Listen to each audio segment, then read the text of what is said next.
নমস্কার, আপনার কথায় ক্যালকাটা নিউজে আপনাদের স্বাগত। আমি শিলাদিত্য। আপনাদের কথায় আপনাদের প্রশ্ন এবং তারই সঙ্গে পর পর আপনারা যা জানতে চান সেগুলো তুলে ধরার চেষ্টা করি।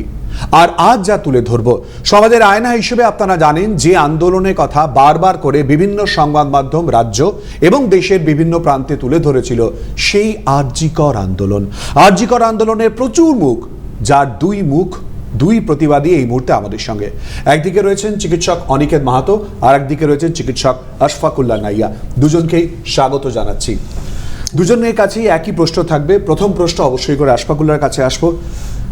আরজিকর আন্দোলন কি শেষ?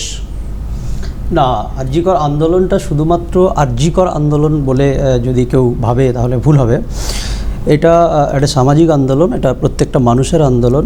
যারা যারা অন্যায়ের বিরুদ্ধে রুখে দাঁড়াতে চায় বা ইচ্ছা করে তাদের প্রত্যেকের আন্দোলন। তাই আমার মনে হয় যতক্ষণ না এ ধরনের ঘটা বন্ধ হবে ততক্ষণ না আন্দোলন চলবে। তো আরজিকর আন্দোলন শেষ বলাটা কোনোভাবেই সমর্থনযোগ্য নয়।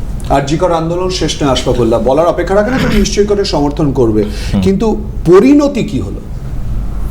আরজিকর আন্দোলনকে যদি আমরা দেখি গভীরভাবে, তাহলে ওই 9 আগস্টের ঘটনা যখন ঘটছে, সেদিন আমি একজন পিজিটি, আমার পিজিটির মনের মধ্যে কী ছিল যে 9 আগস্ট কি ঘটেছিল, কেন এরকমের ঘটনা ঘটলো, সেই সত্যের কাছাকাছি আমরা পৌঁছতে চেয়েছিলাম।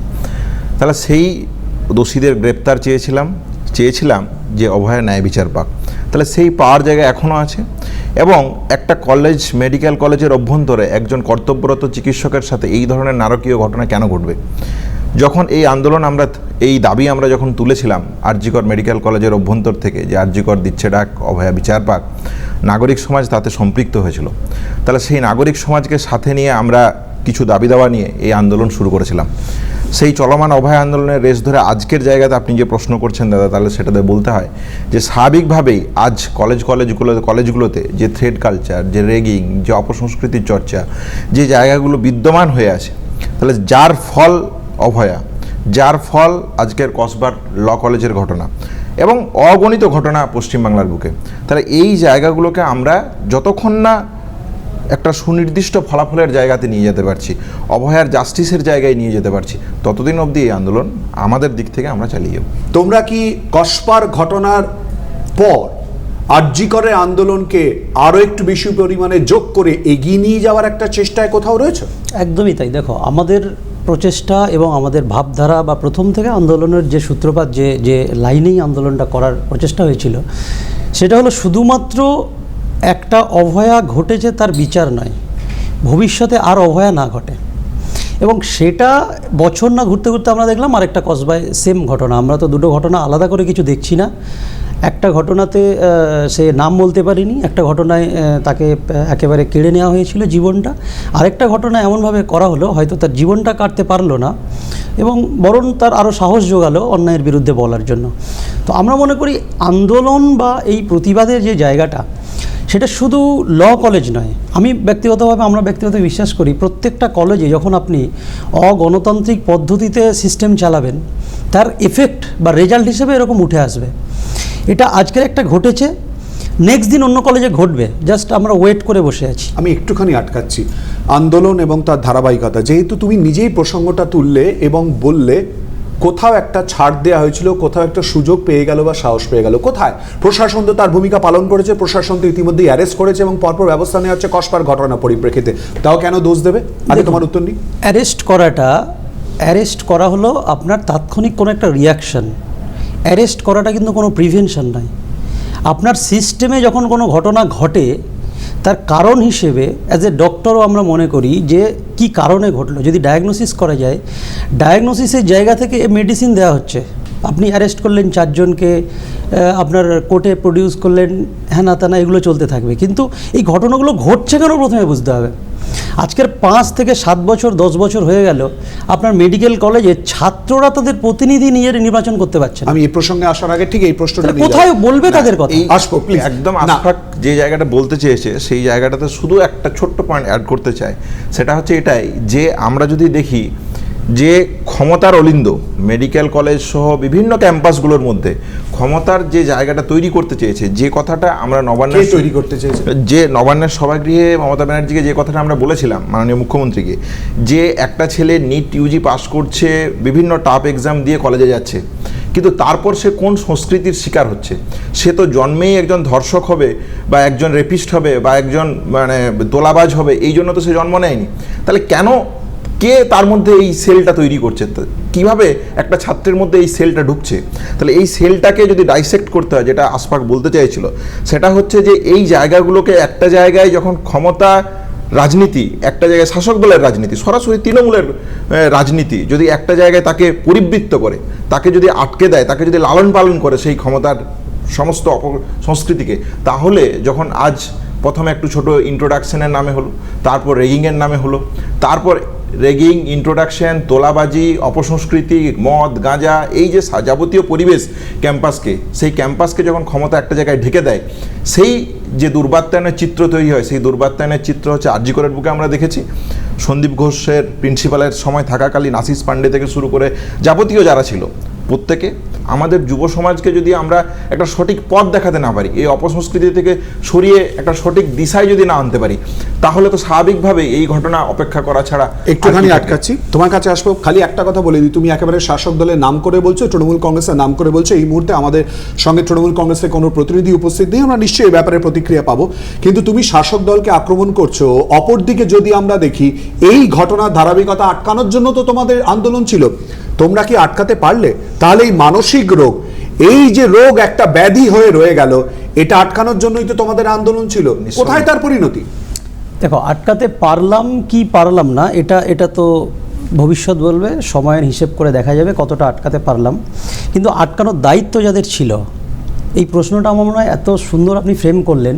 এই প্রশ্নটা সরাসরি একদম যিনি নবান্ন সভাগৃহে বললেন যে ওরা ওদের ঠিক আছে, ওদের ব্যাপারটা দেখছি, বা কী বা করে ফেলেছে বাচ্চা ছেলেরা, মানে যে সংস্কৃতি, আপনি যদি আর জি করেই বলেন যাদের থ্রেড কালচারের লিস্ট আপ করা হয়েছিল, তাদের যদি কার্যকলাপ আপনি দেখেন, আপনি জাস্ট অবাক হয়ে যাবেন। এত ছোট ছোট বাচ্চা মেয়েরা আমাদের কাছে দাদার মতো এসে স্টোরিগুলো বলেছিল, যেগুলো আমরা সম্পূর্ণ লিখিত আকারে ওদের কলেজ কাউন্সিলে আমরা প্রেস করেছিলাম, এবং তারপরে তাদেরকে বহিষ্কারও করা হয়েছিল, আবার আদালতে গিয়ে নানাভাবে, জানেন, সেটা একটা ঘেটে ঘ হয়ে আছে। তো প্রত্যেকটা জিনিসই কিন্তু উৎস কোথা থেকে আপনার এই ঘটনাগুলো ঘটছে, একটা ছেলে সাহস পাচ্ছে কি করে। আমি আপনার সঙ্গে এই মিডিয়াতে স্টুডিও পর্যন্ত আসতে গেলেও একটা তো কিছু পরিচিতি, কিছু লাইন অফ কিছু একটা কার্যকলাপে আপনি আনছেন। তাহলে আজকের একটা ক্রিমিনালের সঙ্গে আপনার মন্ত্রীর ছবি হাতে হাত ধরে ঘুরছে, তাহলে আপনি এখন যদি বলেন এটা শুধু সামাজিক ব্যাধি, তাহলে আপনি মন্ত্রীকে বাঁচিয়ে দিচ্ছেন। একটুখানি আটকাই, দুজনের কাছেই আসতে হচ্ছে একই প্রসঙ্গ নিয়ে। আশফাকুল্লাহ বলল কাউকে একটা বাঁচিয়ে দেওয়ার চেষ্টা করা হচ্ছে, তোমরা আটকানোর চেষ্টা করেছো। থ্রেড কালচারের কথা বোধহয় আমরা অনুষ্ঠান শুরুর মধ্যে অন্তত 10 বার থ্রেড কালচার এই শব্দ বা বাক্যবন্ধনী আমরা ইতিমধ্যেই ব্যবহার করেছি। অনেকের ঠিক এই জায়গায় আসবো। প্রথমত, তোমরা যাদের বিরুদ্ধে অভিযোগ করছো তারা তোমাদের বিরুদ্ধে অভিযোগ করেছে। দ্বিতীয়ত, তোমরা আর জি করে আন্দোলন সংগঠিত করলে, যেখানে তোমাদের দাবি থাকলো, থ্রেড কালচারের প্রসঙ্গ আগে তো বলনি বাবা। না, একদমই তাই, আপনি খুব সঠিক জায়গায় এসেছেন, যে সামাজিক অবক্ষয়ের যে জায়গা আপনি বলতে চাইছেন, সেই জায়গাটার সাথে আমি সহমত রেখে আমি যেটা বলতে চাই সেটা হচ্ছে এটা, যে একটা স্টুডেন্ট সে পরীক্ষা দিতে এসছে, সে পরীক্ষা দেবে, রেজাল্ট বেরোবে, পাস করবে, ডাক্তারি জীবন শুরু করবে। তাকে একজন প্রফেসর, একজন এইচওডি, উল্টো পাশে একজন ছাত্র বসে আছে ভাইবা টেবিলে, সে বলছে যে ও তোমাকে তো আমি ফেল করাবো, তুমি তো ফেল করবে। তাহলে তার সাথে ইন্টারাকশন কিসের হওয়া উচিত ছিল? তার সাথে ইন্টারাকশন হবে অ্যানাটমি নিয়ে, ফিজিওলজি নিয়ে, যে সাবজেক্টের পরীক্ষা দিতে যাচ্ছে সেটা নিয়ে।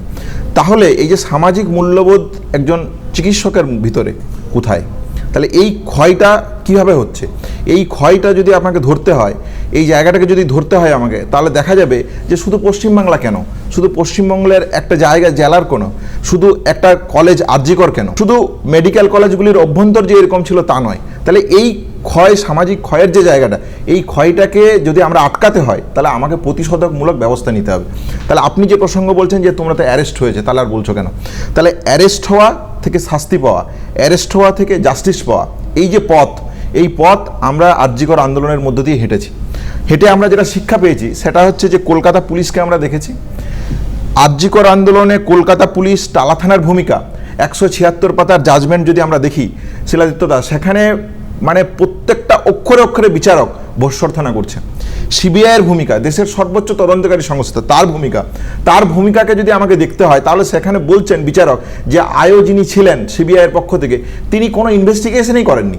কলকাতা পুলিশ যে পথটা দেখিয়ে দিয়েছেন সেই পথে গিয়ে তিনি একজনকে কনভিক্টেড করেছেন, তার জন্য যাবতীয় কিছু ডকুমেন্টস তিনি অ্যাড করেছেন।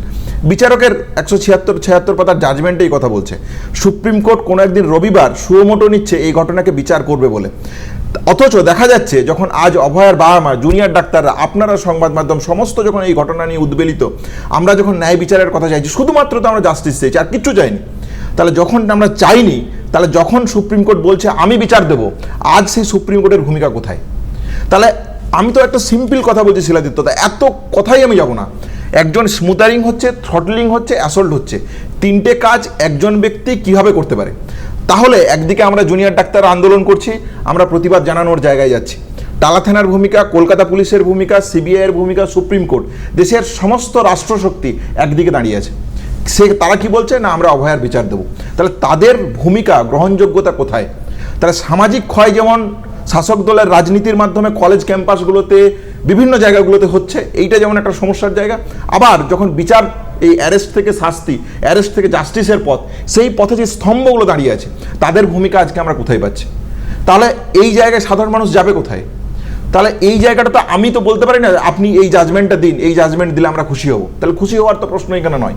প্রশ্ন হচ্ছে এই স্তম্ভগুলোকে যদি আমরা দেখি, তাহলে আমরা দেখছি যে তারা কোথাও না কোথাও, শুধুমাত্র পশ্চিমবঙ্গের মধ্যে সীমাবদ্ধ থাকার কোনো জায়গা নেই। পশ্চিমবঙ্গ কেন, ভারতবর্ষের যে কোনো জায়গায় আপনি যান, যে কোনো স্টেটে যান, যদি উদাহরণের জায়গা দিতে হয়, এরকম 15-16টা উদাহরণ দেওয়া যাবে যেখানেই শাসক দলের দুর্বাত্যায়নের জায়গা থাকে, সেখানে বিচার পাওয়ার জায়গা বিলম্বিত হয়, না হয় বিচার পাওয়া যায় না। এইটা হচ্ছে আজকের দিনে দাঁড়িয়ে বাস্তব সত্য একটা উপলব্ধি। অনিকেত, এই মুহূর্তে যে কথাগুলো তুমি বললে, তুমি একেবারে বিচার ব্যবস্থা নিয়ে প্রশ্ন তুলে গেলে। বিচারের দাবি তোমার বা আশফাকুল্লার বা আরজিকর আন্দোলনকারীরা যারা, এছাড়াও যারা প্রচুর মানুষ রাস্তায় নেমেছিলেন তাদের প্রশ্ন ছিল, কিন্তু বিচারের ব্যবস্থা নিয়ে যে প্রশ্ন তুমি তুললে তার দায় তোমার। শাসক দল প্রসঙ্গে যে অভিযোগ করেছো, এর আগেও নিশ্চয়ই আশফাকুল্লাও এই কথা বলেছে বা এই অভিযোগ কিন্তু বারবার করে উঠে এসেছে। সুতরাং সেই জায়গায় প্রশ্নগুলো যেমন উঠবে, তার পাশাপাশি দায়ও তো নিতে হবে, সেই জায়গাটাও থাকবে। আর অনিকেতের কথার প্রসঙ্গ নিয়ে অবশ্যই করে আশফাকুল্লার কাছে আসবো। কেন আসবো? অনিকেত যে কথাটা বলেছে, অর্থাৎ মূলত কিন্তু প্রতিষ্ঠানকে দায়ী করছে, তাহলে প্রাতিষ্ঠানিক দুর্বলতা নিয়ে প্রশ্ন তুলছে বা অভিযোগ করছে। আশফাকুল্লাহ কি সহমত পোষণ করছে? এবং তারই সঙ্গে প্রশ্ন হচ্ছে, রাজপথ ছাড়বো না যতক্ষণ না বিচার তারা পাচ্ছে। এই প্রশ্নের উত্তরে কোথায় দাঁড়িয়ে রয়েছে এই মুহূর্তে জানবো ছোট্ট একটা বিরতির পর। আপনার কথায় সঙ্গে থাকুন।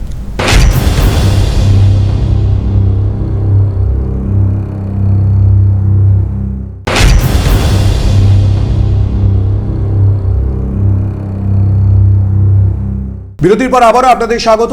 আপনার কথায় আমাদের সঙ্গে এই মুহূর্তে আরজিকরের আন্দোলনকারীরা রয়েছেন, অর্থাৎ অনিকেত মাহাতো এবং আশফাকুল্লাহ নাইয়া। আশফাকুল্লাহ, একটু আগে বিরতির আগে যে কথা অনিকেত মাহাতো ইতিমধ্যেই বলে দিয়েছে, অর্থাৎ মূলত প্রতিষ্ঠানকে দোষী করছে, কোথাও না কোথাও প্রাতিষ্ঠানিক দুর্বলতা বা তা নিয়ে অভিযোগ করছে। তোমাদের বক্তব্য ছিল রাজপথ তোমরা ছাড়বে না যতক্ষণ পর্যন্ত বিচার পাচ্ছ। রাজপথ তো ছেড়ে দিয়েছো, বিচার পেয়ে গেলে? না, দুটো প্রশ্নের উত্তর। প্রথম যদি বলেন যে প্রাতিষ্ঠানিক দুর্নীতি, অবশ্যই প্রাতিষ্ঠানিক, আমি বলছি না, তোমার সহকর্মীর বক্তব্য, প্রতিষ্ঠানকে দায়ী করা। কিন্তু সেটাই তো লাস্ট আমার অন্তত যখন থেকে চোখ খুলেছে বা যখন থেকে আমি দেখা শুরু করেছি বাংলার রাজনীতি, বাংলার পলিটিক্স, সেখানে যদি আপনি দেখেন যত ঘটনা ঘটছে প্রতিষ্ঠানে তো হচ্ছে, কিন্তু আপনি যদি একটু ডাইসেক্ট করেন দেখতে পাবেন যে ব্যক্তিকেন্দ্রিক প্রতিষ্ঠান। মানে আপনি একটা প্রতিষ্ঠান মানে একজন ব্যক্তির নামই জানবেন।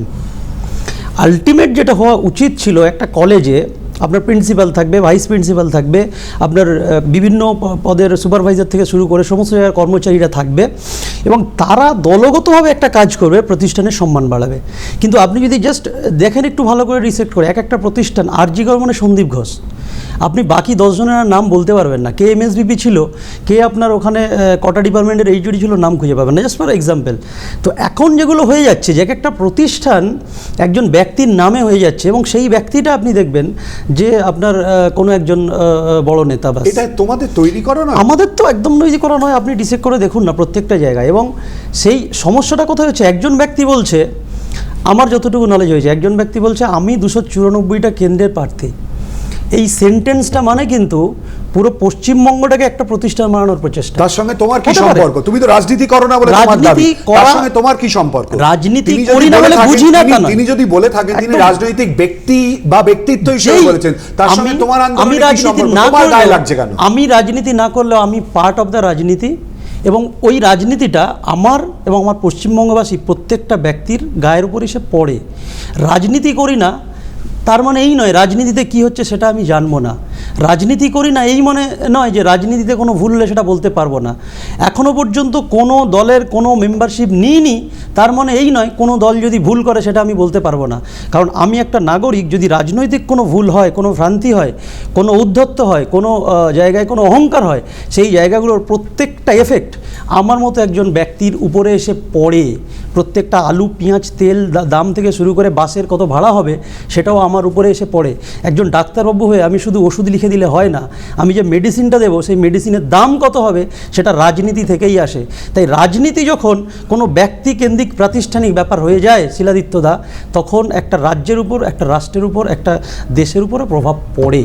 তাই এটা মানতেই হবে আপনাকে যে যে প্রতিষ্ঠানগুলো ব্যক্তিকেন্দ্রিক হয়ে উঠছে, এই প্রতিষ্ঠানগুলো হওয়ার কথা সমস্ত পশ্চিমবঙ্গবাসীর। আমার আজকে মানার- মেডিকেল আমার- কলেজ, আমার মানার সমস্ত প্রসঙ্গই নেই, পশ্চিমবঙ্গবাসী। আমার মানার প্রসঙ্গ নেই, সেখানে- সময় উত্তর দেবে, সেখানে সময় উত্তর দেবে। বলছি কি আশফাকুল্লাহর এই রাগের জন্যই, যে রাজনীতিবিদদের উপরে যে রাগের কথা আশফাকুল্লাহর মুখ থেকে বা কথায় বা বুক থেকে উঠে আসছে, সেই জন্যই কি গো ব্যাক স্লোগান কোন রাজনৈতিক দলকে তোমরা ঢুকতে দাওনি? কারণটা কি ছিল? না, আমরা যেটা চেয়েছিলাম সেটা হচ্ছে যে দোষীদের গ্রেপ্তার, দোষীদের শাস্তি হোক।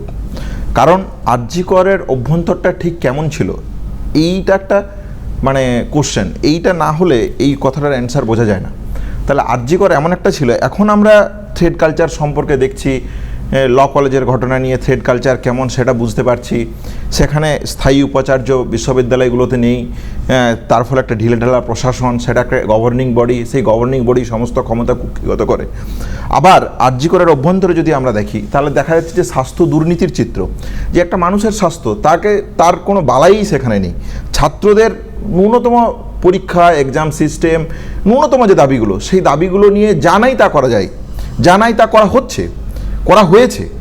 এর পাশাপাশি হচ্ছে যেটা, সেটা হচ্ছে যে যদি সিনিয়র টিচারদের প্রসঙ্গ আমি বললাম, স্বাস্থ্য দুর্নীতির প্রসঙ্গ বললাম, আমরা বললাম যে থ্রেড কালচার কিভাবে একজন মানে পিজিটি বা একজন স্টুডেন্ট সে যে কিছু বলতে যাবে, সে একটা কমপ্লেন মানে প্রশাসনের কাছে, ডিন বা এমএসপিপির কাছে গিয়ে জানালো বা প্রিন্সিপালের কাছে গিয়ে জানালো, পরের দিন তার এগেনস্টেই 5টা অন্য কমপ্লেনের ধারা দিয়ে তাকে ইনকোয়ারি কমিটিতে ডেকে এনে তাকে বুঝিয়ে দেওয়া হচ্ছে। অনিকেত প্লিজ, আমি একটুখানি আটবো, আমি আমার প্রশ্ন থেকে সরবো না। আশফাকুল্লাহ রাজনীতিবিদদের উপরে রাগ, যা অন্ততপক্ষে এখানে বলেছে। না, আমি বলিনি, আই রিপিট দ্য কোশ্চেন। সেই জায়গায় দাঁড়িয়ে যে কোনো পলিটিক্যাল পার্টি গেলেই গো ব্যাক স্লোগান আন্দোলন থেকে উঠেছিল, কেন? না, যেটা বলার সেটা হচ্ছে যে আমি যে জায়গাটা বলতে চাইছিলাম, তাহলে এই জায়গার অভ্যন্তর থেকে আমাদের দাবি ছিল যে দোষীদেরকে গ্রেপ্তার করা, দোষীদের শাস্তি দেওয়া। কারণ আরজি করের অভ্যন্তরটাকে আমরা যেভাবে দেখেছি, সেই জায়গা থেকে আমরা মনে করেছিলাম যে নিরপেক্ষ তদন্ত যদি না হয় তাহলে এই দোষীদের গ্রেপ্তার হওয়া কখনোই সম্ভব না, বা দোষীদের শাস্তি পাওয়া কখনোই সম্ভব না, যেটা আজকে আমরা বাস্তব উপলব্ধি করতে পারছি। তাহলে সেই জায়গা থেকে আমরা ভরসা করেছিলাম কাদের উপর? তার মানে বিচার পাওনি তো? না, বিচার পাইনি তো, সত্যি তো, অভয়ার কোথায় বিচার পেয়েছি? তাহলে এই জায়গাটা থেকে আমাদের যেটা স্টেপ ছিল, আমাদের যেটা উদ্দেশ্য ছিল, সেটা হচ্ছে যে যেখানেই যখন কোনো ক্ষমতা যুক্ত থাকে, শাসক দলের যুক্ত থাকে, যখন সরাসরি সরকার ইন্টারভিন করে, সেই জায়গাগুলোতে আমরা বিচার পাই না। তাহলে আমরা সরকার তো তোমাদের পাশে দাঁড়ানোর চেষ্টা করেছিল, একাধিকবার নবান্নে বৈঠক হয়েছে। তাহলে আপনি যে প্রশ্ন করেছেন সেই প্রশ্নের উত্তরে যেটা বলার সেটা হচ্ছে যে কেন আমরা কোনো রাজনৈতিক দলের উপর ভরসা করিনি। তাহলে আমরা ভরসা করেছি কার উপর? আমরা ভরসা করেছি সাধারণ মানুষের উপর। যে সাধারণ জনগণ, যে আজকে একজন কর্তব্যরত চিকিৎসকের উপর যদি এই ঘটনা ঘটতে পারে, তাহলে আপনার বাড়ির ছেলে, মেয়ে, পরিবার পরিজন সুরক্ষিত কোথায়? আজ ল কলেজের ঘটনা তো তাই প্রমাণ করছে, একটা ক্যাম্পাসে একটা ছাত্রী সুরক্ষিত কোথায়? তাহলে এই প্রশ্নটা যদি তুলতে হয়, এই মৌলিক দাবিটা যদি আমাদেরকে সামনে আনতে, আজ তো নাগরিক সমাজ সোশ্যাল মিডিয়াতে সংবাদ মাধ্যম থেকে যেখানে দেখা হচ্ছে বলছে আরজিকর যদি বিচার পেত তাহলে কসবা হতো না। আমিও তো সত্যি মনে করি যদি বিচার পেত তাহলে কসবা হতো না। তাহলে সাধারণ মানুষের দাবি হিসেবে এই দাবিটাকে আমরা তুলতে চেয়েছি। তাই আমরা কোনো রাজনৈতিক দলের উপর ভরসা করিনি, কোনো রাজনৈতিক দলের মুখাপেক্ষী হয়ে থাকিনি। আমরা ভরসা করেছি শুধুমাত্র নাগরিক এবং জনগণের উপর।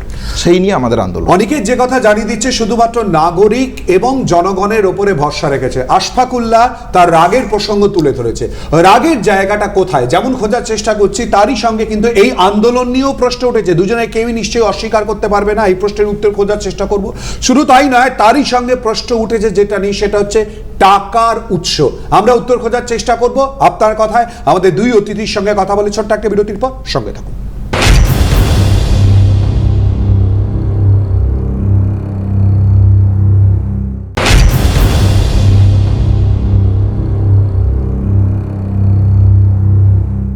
বিরতির পর আবারও আপনাদের স্বাগত। অনেকগুলো প্রশ্ন যার উত্তর খোঁজার আমরা চেষ্টা করছি। একটা ছোট প্রশ্ন দিয়ে আমরা শুরু করি। অনিকেত রয়েছে, আশফাকুল্লাহ রয়েছে, কিঞ্জলকে আমরা দেখতে পাচ্ছি না কেন আন্দোলনে? কিছু বলা যাবে প্লিজ? না, ব্যাপার হচ্ছে যে সবার কিঞ্জলদাকে, ব্যাপার হচ্ছে আমাদের যে পুরো আন্দোলনটা যদি আপনি বলেন, প্রত্যেকের একটা একটা আলাদা আলাদা ভূমিকা আছে। সবাই সবসময় মিডিয়ার সামনেও ছিল না, সবাই আপনার বিহাইন্ড দ্য সিনে যে কর্ম সেগুলোও করেনি। কিঞ্জলদা অবশ্যই আমাদের একটা খুবই গুরুত্বপূর্ণ ব্যক্তিত্ব, এবং যখনই আমাদের মত বিনিময় এবং যখন প্ল্যানিং প্রোগ্রামিং হয়, কিঞ্জলদা সবসময়ই আছে। সবসময় যে একেবারে সামনে থেকে দেখতে পাবেন সেটা সবসময় নাও হতে পারে, সবার ক্ষেত্রে নাও হয়ে উঠতে পারে, বাট কিঞ্জলদা আছেন এবং সবসময়ই আছেন আমাদের সঙ্গে। সবসময় আছে, কিন্তু বলে নেবো প্লিজ, প্রশ্নটা যোগ করবো প্লিজ। কিন্তু এক্ষেত্রে প্রশ্ন উঠেছে বিভিন্ন ক্ষেত্র থেকে। ধরা যাক নিন্দুকেরাই বলছে কিঞ্জল নন্দ এসছে, ফুটেজ খেয়েছে, চলে গেছে। কিঞ্জলের প্রতিক্রিয়াও নিশ্চয়ই এ নিয়ে আমরা নেওয়ার চেষ্টা না, কিঞ্জলদার ফুটেজ খাওয়ার কোনো দরকারই নেই। যদি কেউ কিছু বলে থাকে, অ্যাবসলিউটলি রাবিশ। কারণ হি ওয়াজ অলরেডি একটা পার্সন যে অলরেডি অন ফুটেজে থাকা পার্সন, ঠিক আছে। তার আগে বেশ কয়েকটা মুভি, সিনেমা করা এবং তার সঙ্গে যথেষ্ট দায়িত্ব নিয়ে কাজ করা একজন ব্যক্তি। তো এটা আমার মনে হয় খুব রংলি অ্যাসেস করা হবে যদি এরকম বলা। একদমই সহমত নই আমি। এবং আমি যেটা মনে করি, কিঞ্জলদাকে এই আন্দোলনের সময় তার সাথে আমার পরিচয়। অভিনেতা হিসেবে তাকে শুরুতে চিনলেও, মানে মানুষ হিসেবে, দাদা হিসেবে দেখা এই আন্দোলনের মধ্যে দিয়ে। কিঞ্জলদাকে আমি যেটুকু পাশ থেকে দেখেছি, একদম অকুতোভয়, নির্ভীক, অনেস্ট একটা মানুষ, যে শুরুর দিন থেকে এই আন্দোলনে কাঁধে কাঁধ মিলিয়ে লড়াই করেছে, এখনও কাঁধে কাঁধ মিলিয়ে লড়াই করছে। হয়তো তার কাজ, তার পেশাগত জায়গা, ডাক্তারি, চিকিৎসক জীবন সবটা মিলে সে এখনও একজন পোস্ট গ্রাজুয়েট ট্রেনি। তাকে সকাল 9টায় ক্যাম্পাসে ঢুকতে হয়, বিকেল 5টা, 5:30টার পর বেরোতে হয়। আমি তো এখন মানে কোথাও নেই, ফলে সেই হিসাবে হয়তো সব জায়গায় থাকতে পারছি। হ্যাঁ, আশফাককে দিনে, মানে সপ্তাহে 3 থেকে 4 দিন পুরুলিয়ায় যেতে হচ্ছে। যে প্রসঙ্গ আপনি বলছিলেন কিঞ্জলদা প্রসঙ্গে, একদম কাঁধে কাঁধ মিলিয়ে এখনও সে লড়াই করছে। প্রত্যেকটা ডিসিশন, প্রত্যেকটা জায়গাতে ওতপ্রোতভাবে সে জড়িত। প্রত্যেকটা জায়গাতেই সে সমানভাবে এখনও কনসার্ন। 9 আগস্টের ঘটনা, থ্রেড কালচার, সমস্ত মানে এখনও সে ওতপ্রোতভাবে WBGDF এবং আমাদের সাথে পার্সোনালি যদি বলেন, তাহলে সে এখনও ওতপ্রোতভাবে ততটাই, আগে যতটা ছিল ঠিক সেইভাবেই সমভাবে এখনও জড়িত। দুজনের কাছেই নানান প্রশ্ন ঘুরিয়ে ফিরিয়ে করছি। এবারে যে প্রশ্নটা, সেটা হচ্ছে আমরা দেখেছি যে সেই সময় সোশ্যাল মিডিয়া বা বিভিন্ন ক্ষেত্রে প্রচুর মানুষ এসে উপস্থিত হয়েছিলেন, সেলিব্রিটি থেকে শুরু করে অনেকেই এসে উপস্থিত হয়েছিলেন। শুধুই কি আন্দোলনে ছবি তোলার জন্য, নাকি এখনো রয়েছে? দেখো, একটা কথা বলি শিলাদিত্যদা, এই যে সেলিব্রিটি না, সেলিব্রিটিটা কি, মানে আমরা আমাদের দেখার পারসেপশন, সবার কাছে সবাই সেলিব্রিটি নয়। কিন্তু হয়তো মিডিয়া জগতে আপনি কারো কাছে সেলিব্রিটি, মুভি জগতে কেউ কারো কাছে সেলিব্রিটি, ডাক্তারি জগতে আমরা যে ডাক্তারবাবুকে সেলিব্রিটি মনে করি, আপনার অন্য ক্ষেত্রে, বিভিন্ন ক্ষেত্রে বিভিন্নজন সেলিব্রিটি। আরজিকর আন্দোলনে যদি আপনি দেখেন, যাদেরকে আপনি সেলিব্রিটি বলছেন, already they are known face for their movie or anything else, কিন্তু প্রত্যেকে সেই জায়গাটা ছেড়ে রাস্তায় এসেছিল একটাই কারণে, যে ঘটনাটা ঘটেছে এটাকে কিভাবে প্রিভেন্ট করা যায়, কি পদক্ষেপ নিলে এই প্রিভেনশনটা হয়। সেই রাগ এবং সেই প্ল্যানিং বলুন, বা সেই প্রত্যেকের একটা আশা নিয়ে তারা আসা বলুন, প্রত্যেকে এসেছিলেন। কেউ যদি একটা কি বলবো খারাপ চোখে দেখার জন্য এটা বলে তারা ছবি তোলার জন্য, তারা তো সারা জীবন ছবি তুলেই এসছে, তাদের জীবনে ছবি তোলাটা তাদের কোনো ইম্পর্টেন্স ছিল না। তাহলে এখন যারা অলরেডি যাদেরকে আমরা ছবিতে দেখেছি যে ব্যক্তিগুলো, তাদেরকে যদি আপনি ছবি তোলার জন্য এসেছে বলেন, তাহলে যে বলছে বা যারা ভাবছে তাদের মনের আয়নাটা একটু দেখা দরকার, যে আয়নায় তাদের কেমন ছবি উঠছে।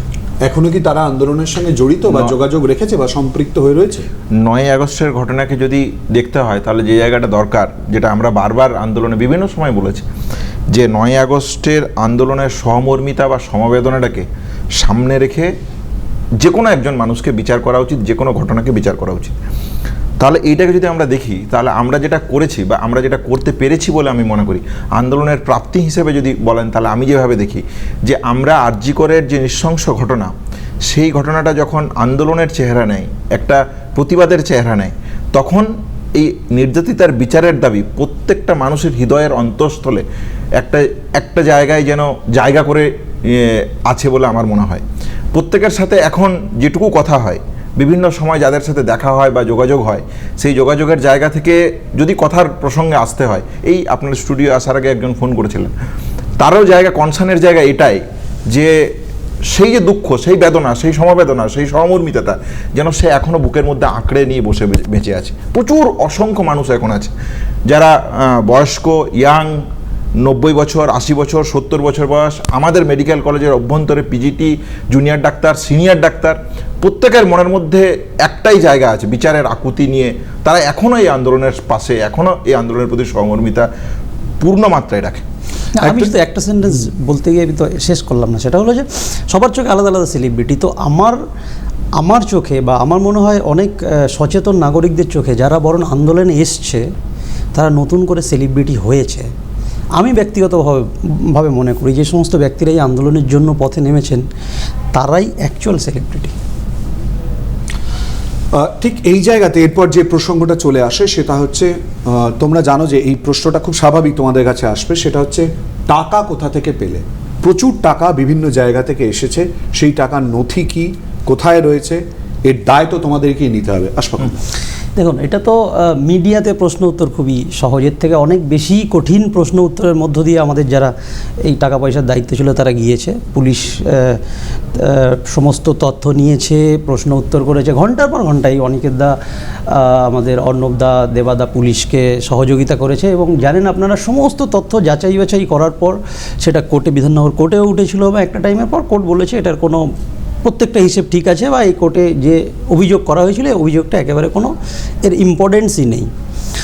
এবার যেটা আমার বলার এখানে সেটা হলো, এখন অন্তত পক্ষে এই 21st সেঞ্চুরিতে টাকা পয়সার হিসেবটা শিলাদিত্যদা ব্যাংকে থাকে, এবং যে বা যারা মনে করবে যে কোনো রকমের সমস্যা হয়েছে, কোনো রকমের কি হয়েছে ডিটেলস জানতে চায়, তারা জেনারেলি আরটিআই করা থেকে শুরু করে ব্যাংকে গিয়েও স্টেটমেন্ট তুলে, বা যে সমস্ত মিডিয়া বন্ধুরাও ডিটেলস করেছিলেন, তারা এভরি টাইম টু এনিওয়ান। আমি তো বলছি আপনি তো মিডিয়া ছাড়ুন, পুলিশ প্রশাসন আর কি আছে, ইডি, সিবিআই, যে যা আছে, যে কোনো তথ্যের জন্য আমরা সবসময় রেডি আছি এবং অলরেডি সেগুলো প্লেস করা হয়েছে এবং সেখানে কোর্টে পর্যন্ত উঠে গেছে কেসটা। কেন এই অভিযোগ টাকা নিয়ে বারবার করে উঠে এসেছে? না, এটা তার আগে যে জায়গাটা বলছে যে তোমরা রেডি কিনা, আমরা অলরেডি প্রমাণ দিয়েছি শিলাদিত্যদা। মানে প্রমাণ দেওয়ার যে আমরা বাকি রেখেছি এরকমটা নয়। মানে প্রথমত হচ্ছে যে আমরা আরজি করে কনভেনশন ডেকে যাবতীয় যা আমাদের কাছে টাকা পয়সার হিসাব ছিল প্রত্যেকটা সেগমেন্ট ধরে ধরে আমরা পাবলিকলি ডকুমেন্টেড করে আমরা জানিয়ে দিয়েছি যে আমাদের কাছে এই টাকা ছিল, এই টাকা এসেছে, এই টাকা এখনো হাতে আছে, কোন কোন খাতে খরচ হয়েছে। আচ্ছা, এটা গেল পাবলিকলি সবার সামনে জানানো।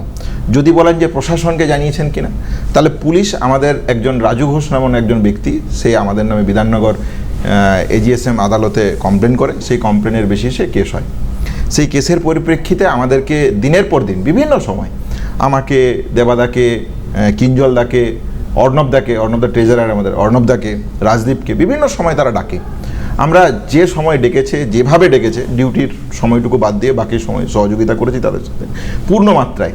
আমাদের ব্যাংকের যে ডিটেলস, সেই ডিটেলস থেকে শুরু করে পাসবইয়ে কোন দিন কোন ট্রানজ্যাকশন হয়েছে, কোন খাতে কোন ট্রানজ্যাকশন হয়েছে, প্রত্যেকটা মানে ব্যাংকের ওটাকে পাসবই বলবো না, ব্যাংক স্টেটমেন্ট ধরে ধরে 9 তারিখ এই, 10 তারিখ এই, 11 তারিখ এই, 12 তারিখ এই, 13 তারিখ এই, এটা কাকে দিয়েছিল, কে দিয়েছিল, কিভাবে দিয়েছিল, পকেটে নিয়ে গেছিলো, হাতে নিয়ে গেছিলো, কিভাবে নিয়ে গেছিলো, এই সব ধারা বিবরণী তাদের কাছে দেওয়া আছে। তাদের কাছে আমরা জানিয়েছি এগুলো বোথ সাইড থেকে, মানে অন্যদের দিক থেকে যখন ইনকোয়ারি করেন রেকর্ডিংয়ের কথা বলেছিলেন, আমরা বলেছি হ্যাঁ আপনারা করতে পারেন, আমাদের দিক থেকে কোনো সমস্যা নেই। তাহলে সেই রেকর্ডিং কপি বিধাননগর যে সাইবার ক্রাইম থানা যারা ইনভেস্টিগেশন করছিলেন তাদের কাছে অলরেডি পাবলিশ করা আছে। আর কোথায় জানাবো? অডিট করছি, অডিটের একটা নর্মাল যে অডিটের প্রক্রিয়া, সেই প্রক্রিয়া কমপ্লিট হয়ে গেছে, সেটাও পাবলিকলি রেখেছি। বাকি যাবতীয় যা মানে নিয়ম ল অনুযায়ী যা যা করার আছে সেগুলো করব। এই অভিযোগ কেন আপনি যেটা বলতে চাইছিলেন, জেডিএফকে কোথাও একটা জায়গায় মেলাইন করতে হবে। এই আন্দোলনকে শাসক দলের দ্বারা বলছি, এই আন্দোলনকে সরাসরি শাসক দল কে আবার চাইবে, তৃণমূল কংগ্রেস চাইছে। শাসক দলকে মানে ছোট্ট একটা ঘটনা বলি, একটা একটুখানি September West Bengal junior doctors ফ্রন্টের রেজিস্টার অফ অ্যাসিওরেন্সের দফতরে এনজিও রেজিস্ট্রেশন করিয়েছে, আর সেই সংগঠনের এইচডিএফসি হাইকোর্ট শাখায় রয়েছে 1,70,00,000 টাকা। ডিড রয়েছে কিঞ্জল নন্দের নামে। অ্যাকাউন্ট হোল্ডাররা হলেন অনিকেত মাহাতো, রাজদীপ সাউ, অর্ণব মুখোপাধ্যায়। এই টাকা দিচ্ছে কারা? এই বিপুল পরিমাণ টাকা দেওয়ার উদ্দেশ্য কি? প্রশ্ন উঠছিল। একটা বলে দিই। ফার্স্ট হচ্ছে যে এনজিও কোনো নয়, আমাদের ট্রাস্ট হিসেবে করেছিলাম। কেন আমরা ট্রাস্ট করেছিলাম? যখন সুপ্রিম কোর্টে আমাদের রিপ্রেজেন্টেশন যাওয়ার প্রয়োজন হয়, তখন দেখা গেল যে মানে এই যে বিচার ব্যবস্থা, সম্পূর্ণ শ্রদ্ধা রেখেই বলছি, আগেও বলেছেন এখনও বলছি, যে বিচার ব্যবস্থাতে এই বিচার ব্যবস্থার কাঠগড়ায় পা রাখাটা যে কতটা জটিল, সেটাও এই আন্দোলন দিয়ে উপলব্ধি করেছি। যখন আমাদের মনে হচ্ছে যে সুপ্রিম কোর্টের অভ্যন্তরে আমাদের রিপ্রেজেন্টেশন থাকা প্রয়োজন বা জায়গা আমাদের কথা বলতে হবে, তখন দেখা যাচ্ছে যে ওইভাবে করা যায় না। কোনো একটা ট্রাস্ট বা কোনো একটা সোসাইটি বা কোনো একটা ইয়ের পক্ষ থেকে আমাদেরকে যেতে হবে। তাহলে সেই জায়গাটা যেতে গেলে তড়িঘড়ি ট্রাস্ট করা প্রয়োজন, ট্রাস্ট সবচেয়ে তাড়াতাড়ি হয় করা প্রয়োজন। এগুলো আমরা বিস্তারিত কনভেনশনে রেখেছি কেন আমরা করেছিলাম। সেই কপি টপি সব যাবতীয় প্রমাণ আমরা পাবলিকলি করে দিয়েছি। আমাদের ওয়েস্ট বেঙ্গল জুনিয়র ডক্টরস ফ্রন্টের ফেসবুক পেজে যদি আপনারা যান, 40 থেকে 45 মিনিটের সুদীর্ঘ বক্তব্য আছে, সেখানে পরিষ্কার করে সব কিছু বলা আছে। তাহলে সেই জায়গা থেকে আমরা ট্রাস্ট করেছিলাম।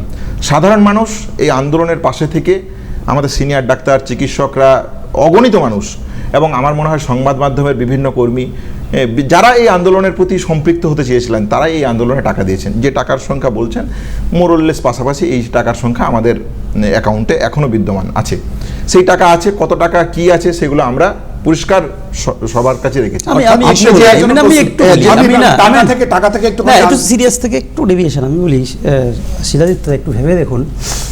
জাস্ট আমি আমার নিজের এটা বলে দিচ্ছি এই জায়গাটাতে, একটা ফ্রি মেডিকেল ক্যাম্প যেখানে উদ্যোক্তারা একটা, আমার ডিগ্রি পাশে তখন এমএস এক্সাম কমপ্লিট হয়নি, তাও এমএস লেখার জন্য যদি আমার বাড়িতে 30টা পুলিশ চলে যেতে পারে, মানে আপনি ভেবে দেখছেন যে যদি 10টা টাকা একটু ভুলভাল খাদে জালিয়াতি করতাম আমাদের তরফ থেকে, প্রকাশে ফাঁসি হয়ে যেত। লাইক ছেড়ে দিন, আমি ওই ব্যাপারে যাচ্ছি না।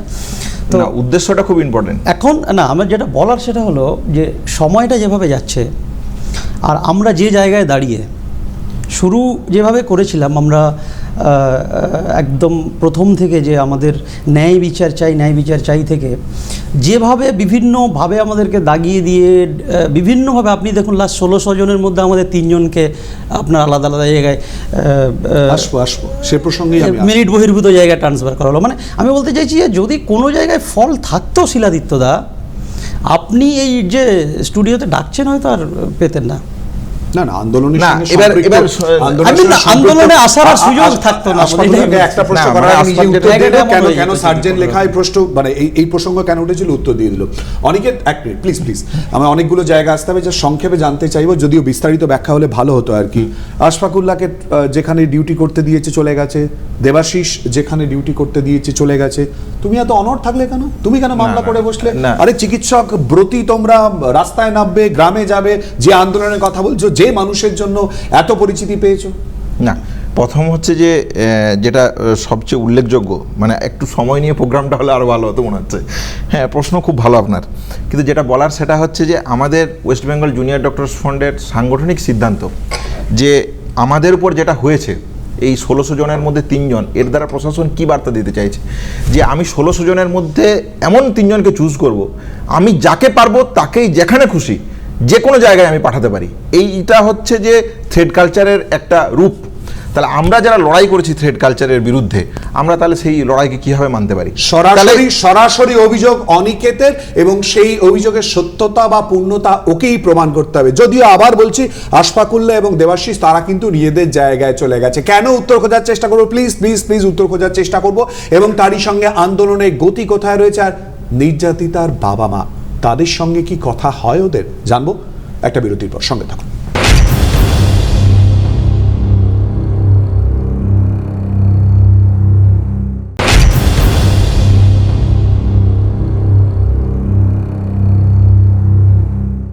বিরতির পর আবারও আপনাদের স্বাগত। আপনার কথায় যে প্রশ্নের উত্তর খোঁজার চেষ্টা আমরা করছি বা সবাই করছেন, বিচার।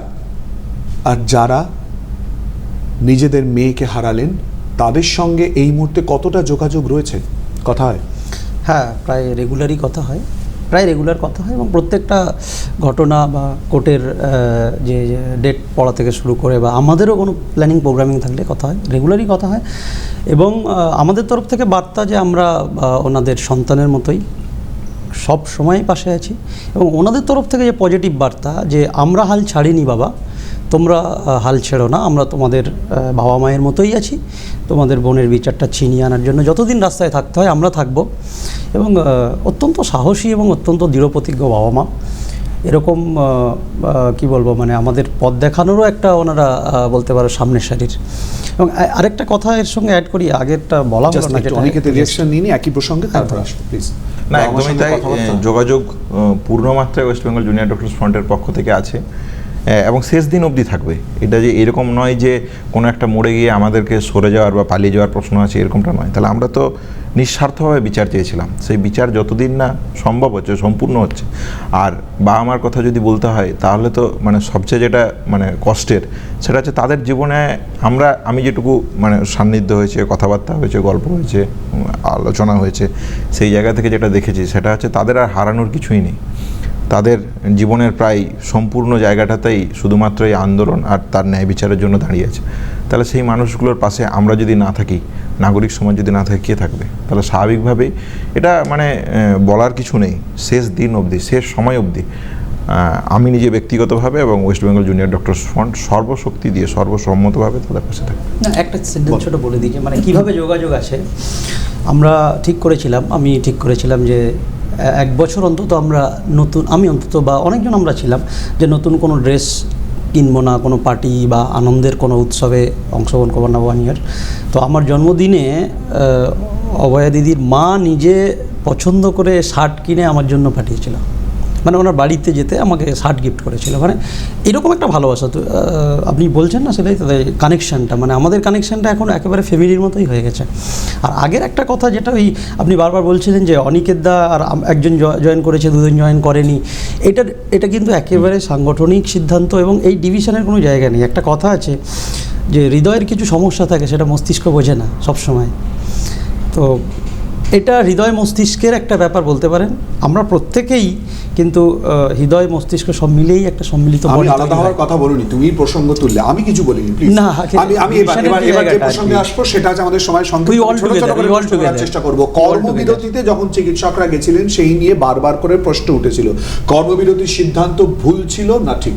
অনেকে না, যে কোনো একটা আন্দোলন যখন হয়, মানে ক্ষোভ দেখানোর একটা বহিঃপ্রকাশের একটা স্টেজ থাকে যে আমরা কি করতে চাইছি, কেন আমরা কর্মবিরতি করছি।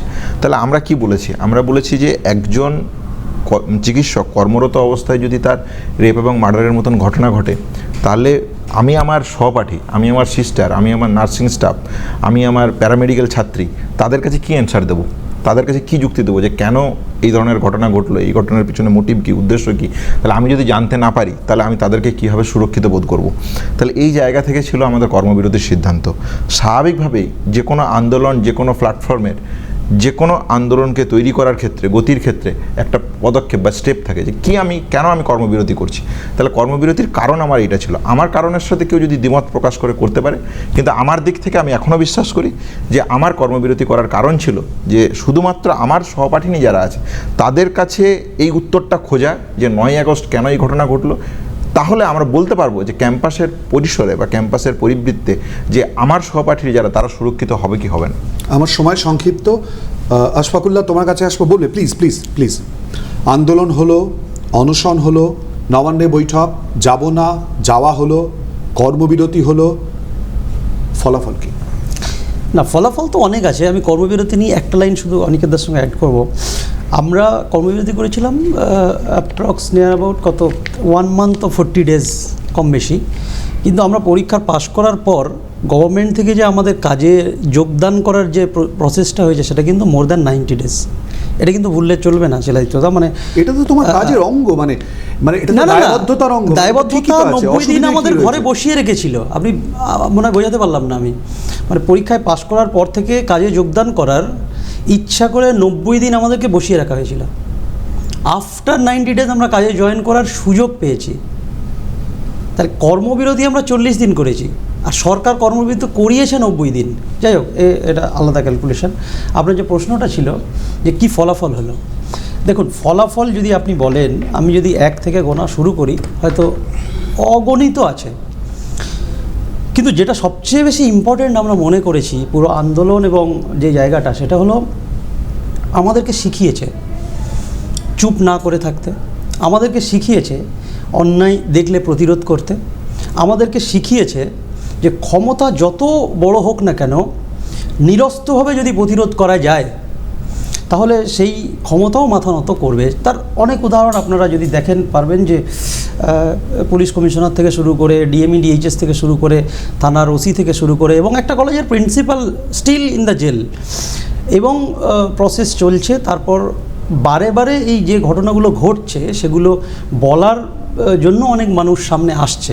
তো আমার মনে হয় আন্দোলন মানুষকে শেখাচ্ছে এবং আন্দোলন মানুষকে শেখায় এবং চলছে প্রসেস। একেবারেই শেষ আন্দোলন থেকে কি পাওয়া গেল, মানুষ কি পেল যারা তোমাদের সঙ্গে ছিল? প্রাপ্তির কথা যদি বলতে হয় শিলাদিত্যদা, প্রাপ্তি অনেক। প্রথম প্রাপ্তি কি? প্রথম প্রাপ্তি হচ্ছে আরজিকর মেডিকেল কলেজের অভ্যন্তরে যদি আমরা দেখি এরকম ঘটনা, মানে রেপের ঘটনা হয়তো প্রথম, কিন্তু মলেস্টেশন থেকে শুরু করে থ্রেড কালচার থেকে শুরু করে এই ধরনের ঘটনা প্রচুর, অগণিত। তাহলে সেই জায়গাটাকে ধরে যদি আমাদেরকে এগোতে হয়, তাহলে প্রথম দিন অ্যাসিস্ট্যান্ট সুপার কী বলছে যে এটা যে এই শরীর অসুস্থ, তারপর কি বলছে না সুইসাইড, তারপর বলছে কিনা মার্ডার, তারপর বলছে কিনা যে আপনারা তাড়াতাড়ি চলে আসুন, বলছে না কিছু। তাহলে আমরা পরিষ্কারভাবে একটা 10-এর সময় একটা মেসেজ সার্কুলেট হচ্ছে সমস্ত পিজিটি থেকে সমস্ত হোয়াটসঅ্যাপ গ্রুপে যে হিনাসিয়াস crime happen in RG Kar medical college but no proof of rape and murder till now. তাহলে অথরিটির বক্তব্য কী ছিল, অথরিটি বা সরকারের উদ্দেশ্য কী ছিল যে এই ঘটনা রেপ অ্যান্ড মার্ডারই নয়, কিন্তু এখনো পর্যন্ত অ্যারেস্ট একজনই তো, যার প্রথমে ছিল তার এখনো রয়েছে। আস্তে তাহলে হচ্ছে যে এই ঘটনাকে সুইসাইড হিসেবে সামনে রেখে সম্পূর্ণরূপে ধামাচাপা দেওয়ার চেষ্টা ছিল। তোমাদের দাবি তা কিন্তু এখনো প্রমাণিত না। না আস্তে না, সুইসাইড তো সরকারও বলছে না, সবাই তো বলছে রেপ অ্যান্ড মার্ডার। আমি প্রথমেই বলতে চাইছি যে এটা সুইসাইড হিসেবেই রেখে দেওয়ার প্রচেষ্টা ছিল সরকারের পক্ষ থেকে, নাহলে ওই মেসেজটা যে no proof of, no sign of rape and murder present till now, এই কথাটা প্লিজ একটা শব্দ শেষ। একটা খুবই গুরুত্বপূর্ণ। এবার প্রশ্নটা হচ্ছে যে ধামাচাপা দেওয়ার প্রচেষ্টা বা এভিডেন্স টেম্পার বা ইনভেস্টিগেশন হাসাব, সেটা সিবিআইয়ের প্রাইমারি চার্জশিটে পরিষ্কারভাবে মেনশন হচ্ছে। স্বাস্থ্য দুর্নীতির প্রশ্ন, থ্রেড কালচারের প্রশ্ন, যাবতীয় যা দুর্নীতির জায়গা ছিল আরজিকর মেডিকেল কলেজ, সমগ্র মেডিকেল কলেজ, যা আজ জনগণের আদালতে পরিষ্কারভাবে দোষী প্রমাণিত হয়েছে এই মানুষগুলোর চোখে। অনিকেত এবং আশফাকুল্লাহর বক্তব্য, জনগণের আদালতে তারা নিয়ে গেছেন পুরো দাবি সনদ, আর এরপর কি তার জন্য অপেক্ষা করবে। যদিও প্রশ্ন অনেকগুলো তুলেছে, কিন্তু বিচারের দাবিতে তারা ছিল এবং বারবার করে তারা সেই প্রসঙ্গ এবং সেই প্রশ্ন আবারও তুলে ধরলো আপনার কথায় আপনাদের কাছেই। অনিকেত এবং আশফাকুল্লাহ দুজনকে অনেক ধন্যবাদ আমাদের সঙ্গে এই আলোচনায় অংশগ্রহণ করার জন্য। আপনার কথা আজকের মতো এ পর্যন্তই, নিচ্ছি ছোট্ট একটা বিরতি। আরও অন্যান্য খবরের জন্য অবশ্যই চোখ রাখবেন ক্যালকাটা নিউজে। প্রশ্নের উত্তর খোঁজায় আপনাদের সঙ্গে আমরাও রয়েছি, সঙ্গে থাকুন।